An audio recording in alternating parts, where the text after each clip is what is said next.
Topic is information system security, and in this topic I would like to explain the how to develop the information system and when we use the information system. Information system is a software that based on the creation of the software. So basically we are talking about the how to develop the software and how to create a software. In this point, first I would like to explain what is SDLC. Its full form is System Development Life Cycle. When we follow this life cycle, we create the software and we maintain the software. And obviously, बात है we talk about the how to create the software and how to maintain the software and how to develop the software. So basically, the cycles there is 7 phases. First is preliminary analysis, system analysis, system design, programming, testing, implementation, and maintenance. When we talk about the first preliminary analysis, what is preliminary analysis? Before starting this topic, I would like to explain what is SDLC. SDLC is software development life cycle, and this also referred to as the application of development life cycle. It is termed to use the system engineering, information system, and software engineering to describe the process of planning, creating, testing, and deploying an information system. The system's development lifecycle concept applies to a range of hardware and software configurations, as the system can be composed of hardware only, the software only, or the combinations of both. What is mean? Is mean कि in this cycles we are talking about the software configurations, hardware configurations, system design, testing, implementation, and maintenance. And we also talk about the user requirement and user demand.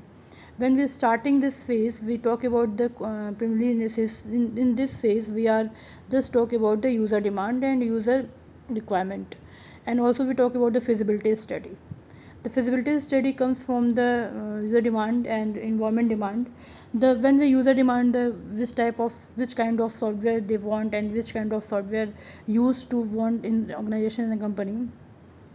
The firstly we explain the preliminary analysis. In this analysis, review is done to the request of it is creating the solution of possible what alternative exists and what is currently being done about it. In this project could fit for organizations. A key part of this step feasibility analysis, which include an analysis that technical feasibilities and the economy feasibilities and the legal feasibilities.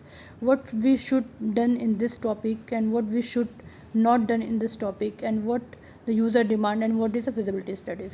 Begin with preliminary analysis. The process alternative solution, describe cost and benefits, and submit the preliminary plan with the recommendations. Conduct the preliminary analysis that discover the organization's objective and the nature and scope of the problem under the studies. Even if a problem refer only to the small segment of the organization itself, find out what the object of the organization itself are. These then see we how to problem being these studies fit in with them. What is this?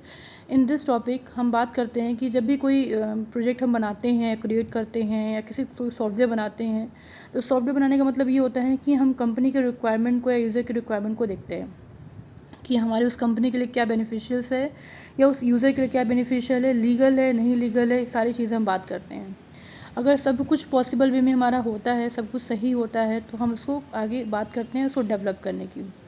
Development जो होता है वो पहले हम देखते हैं ये है कि डेवलपमेंट जो हमारा हो रहा है वो क्या चीज़ कर रहा है, ठीक है ना, क्या चीज़ कर रहा है.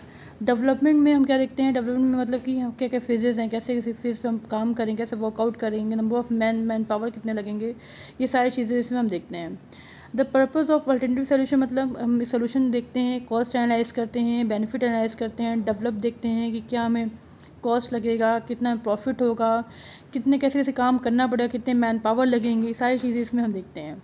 सब कुछ बेनिफिशियल्स होता है तो इस पर हम वर्कआउट करते हैं, अदर वर्कआउट नहीं करते हैं, ठीक है ना. ये सारी चीज़ें इसमें होती हैं. फिर सिस्टम एनालिसिस में होता है. सिस्टम एनालिसिस लिखा हुआ है in this phase one or more system analysis work with the different stakeholder group and determine the specific requirement for the new system. Number of programmers is done in this step, and instead of procedure are documented the key player of the interview and the requirement and development order to get a overall pictures and exactly what we system supposed to do. The result is phase in system requirement document, a series of steps followed by the development of include. ठीक है, ठीक है. तो क्या होता है, तो इसमें क्या होता है कि सिस्टम डिज़ाइन और प्रोग्रामिंग टेस्टिंग में क्या होता है, प्रोग्रामिंग टेस्टिंग में क्या होता है कि system design in this way designer tech system requirement documentation and center is the phase of development, the phase of the technical details and requirement for the system. In this phase the business requirement are the translate to the system design and the database input output and the reporting of development here. The result of this phase is system design document and the documentation will be the everything of programming will need to be actually create the systems. मतलब इसमें क्या system design क्या देखते हैं, हमें क्या create करना है, हमें क्या प्रोग्राम बनाना है, किस पे वर्कआउट करना है, किस पे वर्कआउट नहीं करना है, नंबर ऑफ़ फेजेस कितने लगेंगे, नंबर ऑफ़ प्रोग्राम्स क्या लगेंगे, किसी कोडिंग करेंगे, कौन सा प्लेटफॉर्म यूज़ करेंगे, डेटाबेस कैसा यूज़ करेंगे हम लोग, ये सारी बात इसमें हम करते हैं, ठीक है ना।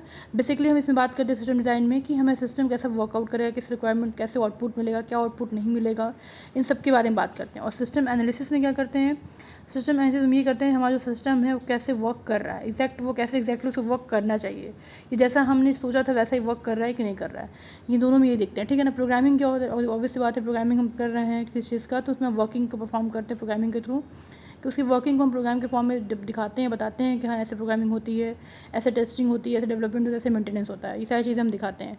फिर टेस्टिंग क्या होता है, in this testing phase software program develop in the previous phase input the through a series of structured tests, and the first is unit test in which test the individual part of the code and the bug. Next is the system test where the different component of the system are tested to ensure that they worked together properly. Finally the user the acceptance test allow to those that will be the using the software test, and the system is ensure that it means it is standard the bug error the problem found there the strategy and testing and address and the testing again. What do you mean of testing? When we create any software in this phase, just like a information software, information development system, हम लोग develop करते हैं जब भी information system को, तो हम इसमें टेस्टिंग करते हैं। टेस्टिंग जो होती है वो दो तरह की होती है। टेस्टिंग एक ही होती है जब कुछ बनाने जाते हैं तो हम टेस्ट करते हैं कि हमें क्या बनने जा रहा है, और एक होता है टेस्टिंग हम बनाने के बाद करते हैं कि हमारी उसकी परफॉर्मेंस कैसी है, सही से परफॉर्म कर रहा है कि नहीं कर रहा है, सही से वर्क कर रहा है कि नहीं कर रहा है, ये सारी चीज़ें हम चेक करते हैं। तो टेस्टिंग दो तरह की होती है, एक इम्प्लीमेंट करने से पहले, एक इम्प्लीमेंट करने के बाद, ठीक है। इम्प्लीमेंट करने से पहले ये टेस्ट करते हैं कि सही से वर्क कर रहा है कि नहीं, और इम्प्लीमेंट करने के बाद ये टेस्ट करते हैं कि वो सही से जो वर्कआउट कर रहा था वो सही से फीडबैक दे रहा है कि नहीं दे रहा है, प्लस सही से जो लोग इसको यूज़ करना चाहते हैं उनको सही से यूज़ हो पा रहा है कि नहीं हो रहा है। तो टेस्टिंग भी दो तरह की होती है। इसमें इम्प्लीमेंटेशन लिखा हुआ है, फिर लिखा हुआ है system develop and test it has to be implement in the organization. और सिस्टम बन जाता है तो उसको हम क्या करते हैं, किसी ऑर्गेनाइजेशन में डेवलप करने के लिए, मेंटेन करने के लिए उसको हम दे देते हैं। The phases include the training the user and providing documentation and the cover from any previous system to the new system, and implementations can take a many form depending on types of system. What do you mean of implementations? जब भी हम software को बना लिए, जैसे software बनाया क्यों था हम लोगों ने, हमने इंफॉर्मेशन सिस्टम डेवलप क्यों किया था, क्योंकि किसी पर्टिकुलर ऑर्गेनाइजेशन की रिक्वायरमेंट है, किसी पर्टिकुलर ऑर्गेनाइजेशन ने बताया था कि मुझे बनाना है, मुझे बना के दो, हमने बनाया, हमने सब कुछ किया, उसके अकॉर्डिंग हमने सॉफ्टवेयर बनाया, सॉफ्टवेयर में हमने उसको हैंड ओवर किया। जब उसको हम हैंड ओवर करेंगे, इसको हम इम्प्लीमेंट करेंगे, तो क्या करेंगे, उसको हम बताएंगे कि कैसे ये वर्क करता है हमारा सॉफ्टवेयर, या इसकी डॉक्यूमेंटेशन कैसे, किसमें कैसे इसको मशीन वर्क करती है, कैसे इसका की वर्क करता है, या कैसे डेटा स्टोर होता है, या कैसे इसको एक्सेस कर सकते हो, ये सारी चीज़ें इंप्लीमेंटेशन में डिस्कस करते हैं हम लोग। फिर आता है आपका मोस्ट इंपॉर्टेंट पार्ट, आपका आता है मेंटेनेंस आता है।